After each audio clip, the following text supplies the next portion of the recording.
আল্লাহ নবী রহমতুল্লাহ আলাইহি বলেছেন যে 15টি খাসলত যখন আমার উম্মতের মাঝে প্রকাশিত হবে তাহলে হাল্লা বিহাল বালাও, বালা মুসিবত তাদের উপর আরোপিত হবে, নাজিল হতে থাকবে বড় বড় বালা মুসিবত।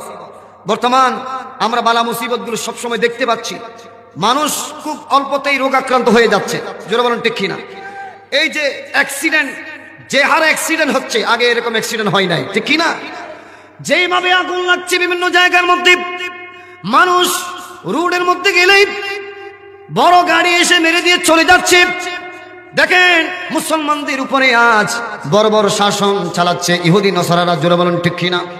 ও জগতের মানুষ, ইহুদি নসারারা আমরা মুসলমানদের ফুটবল বানিয়েছে।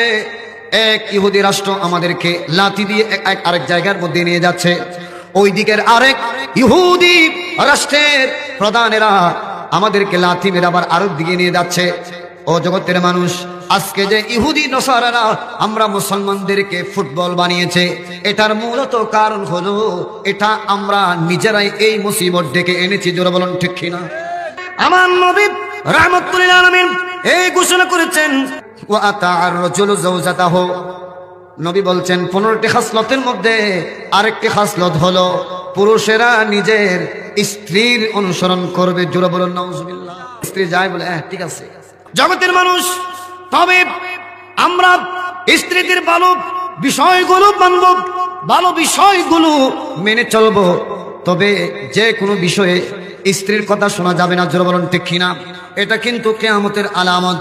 আল্লাহর রাসূল যে 1000 বছর আগে বলে গিয়েছেন, যখন এই 15টি খাসলতের এই একটি খাসলত মানুষ তার স্ত্রীর অনুসরণ করবে, এই যখন অবস্থা হবে তখন তাদের উপর বড় বড় বালা মুসিবত নাজিল হবে, জোরে বলুন নাউজুবিল্লাহ।